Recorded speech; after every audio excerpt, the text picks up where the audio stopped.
купила этот энергетик только ради этой банки. Ну, а теперь хаотично на банку. Вот так захотелось. Отрезаю горошко и переливаю гипс в банку. Причем немножко мажу стенки. Вот так раскатываю и доливаю. Беру хлопковый вощеный фитиль и вставляю его в гипс. Гипс застыл. Заготовочек клубники у меня нет, поэтому возьмем заготовочки малины.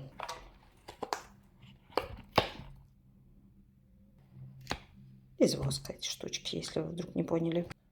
Вкладываю малинки в банку, заливаю горячим растопленным воском.